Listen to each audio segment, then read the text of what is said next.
Please continue enjoying your lunch, and we'll get started. I hope you liked it. It's one of my favorite Nathan's recipes. Welcome. It's very nice to meet you. Nice to be here. Thank you. You seem like a pretty nice. I should use the Obama line. You seem nice enough to me. You seem likable enough, right? Who, I'm likable? Likable enough. I'm going to use the Obama line. You're trying to ruin Sweet my talk reputation? Okay, all right. That's as far as I'll go. Let me start with the really important news, because as long as you've lived in Washington, I can't imagine that you're not a Redskins fan. Yes, I am a Redskins fan. So what do you think of Joe Gibbs? Well, I feel really badly. I wish he'd have stayed on another year or two. I like him. I thought he did a good job, and they were getting better. So it's a sad story, and Did it surprise you? Did you think he had the one more year? I was afraid he was going to quit. Yeah. Do you think it was the Dan Snyder move? No. He wanted to stay. He wanted to. Yes. So do you have a candidate to replace him?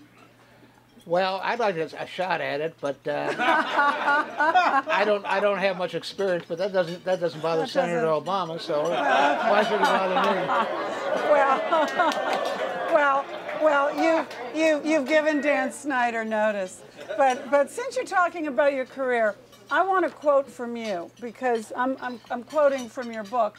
You say here, I don't hunt, I seldom fish, I don't golf, I don't play cards anymore. I no longer gamble, I don't drink much, and I don't chase women. What would I do if I retired?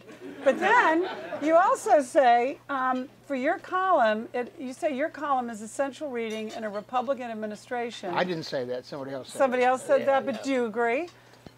Well, I don't know. Well, that'd be immodest to say that. Yeah. Is this your last campaign? This isn't a mortal question. Is this your last campaign, do you think? Well, that's up to the Lord. Well, that's why I said it is not a mortal question. I don't. Well, I'll be honest with you. I don't cover campaigns as I used to. I'm 76 years old and running around like I used to, and up all night. No New Hampshire. I was in New Hampshire. I wasn't in Iowa. I could take New Hampshire. Iowa's too hard to take, and but I don't do the constant travel that I used to do. But I still write about it all the time. I'm on the phone a lot.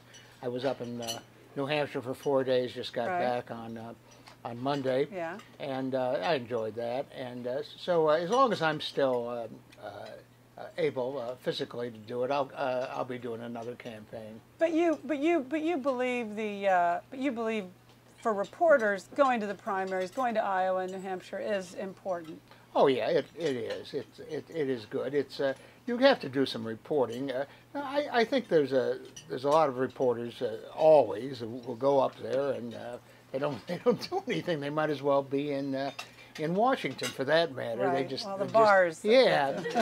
You learn a lot at the bar. So sometimes you can do more on a telephone than somebody who was on the expense account in Des Moines. Yeah. So, but I think it helps. But getting it done on the telephone is at the root of a lot of your reporting. Yes. I mean, because sometimes people will say more over the phone than they might when you're looking them in the eye. Well, unless you look at them hard in the eye. Yeah. Okay. I'm sorry, the camera. But I do a lot of. I still do a lot on the breakfast, dinner, and lunches, and that's always been a big part of my reporting. And when I was a young fellow and I dreamed of being a reporter, I thought that people were going to buy me meals. I thought that was part of the game. I thought that was I'm getting a free lunch here, you are, but that's right. And you are still a reporter, so that's very rare, though. I would say that I've paid for 98% of the meals I've had in this town. I paid for. And have 98% of them been worth it? Oh no! Being a reporter, the kind of reporting I do for trying to find fresh information for columns, I said it's like being a prospector for oil. You have a lot more dry holes than you have gutters. Yeah. Well, it's fishing. You say you don't fish much, but you actually fish a lot. But let's go back to New Hampshire. You came back Monday. You came back Monday thinking what? I came back Monday thinking that I thought that Romney was rising a little bit, but that McCain would win, and I thought that Obama would win easily. And what Hyde didn't do, and I make mistakes, and we all make mistakes, is you can't ever underemphasize the Clintons, underestimate the Clintons. I mean, they are amazing, and what they did is they had a two-way thing. They had Mrs. Clinton did a little crying jag, and she got the women to come out for their sister. It was very effective. And Bill was his nasty self, talking about a fairy tale, and this guy wasn't competent. And poor Obama was condescending. He thought he had a double-digit lead. He said, "Well, I guess President is a little frustrated." You should never underestimate the Clintons, because they're nasty. I mean, they'll cut your throat as soon as they'll look at you, and they have absolutely no compunctions about it. And that's one reason why if I wanted to pick a Republican. But can I just ask you one thing, because we're going to get. Don't you think most people are wise to the Clintons at this point? No, they can be suckered. I mean, the American people elected them for 2 terms. I mean, how gullible can you be? No, they don't really know them well. I mean, people really thought that was a sincere thing by Mrs. Clinton. I heard the bureau chief of Fortune magazine on the Fox network last night say that was sincere. The tide is turning on that today. No, I don't believe that. I don't believe that at all. I think you can fool them over and over and over again. You're not the only one saying this. I would say that if I were picking, did you read Maureen Dowd today? You're in complete agreement with her. If I were going to pick someone who could beat a Republican who could beat the Clintons, right? It's somebody who I don't agree with on a lot of things, but is tough and is not going to be deceived and fights back. I'd pick John McCain. Because he is a tough guy. Yeah, but okay, he's a tough guy. But when are his anger management issues going to rear up? And well, I don't believe in anger management. Well, yeah, sure. I mean, I think what we're in a way we're both getting to my next point. This race feels wide open. Doesn't it feel wide open? No. It doesn't feel locked up. Well, it isn't locked up. It isn't wide open. There's big differences. Well, yeah, there are going to be people at the bottom who fall away, but up at the top, it's still a contest. First place, this should be, by all measurements, all factors, a big Democratic year.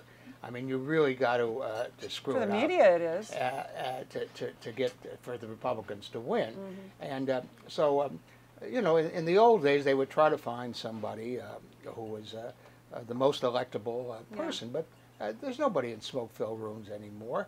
So they want to pick either the first African American or the first woman. So they want to. Even in a Democratic year, there's some hurdles to do.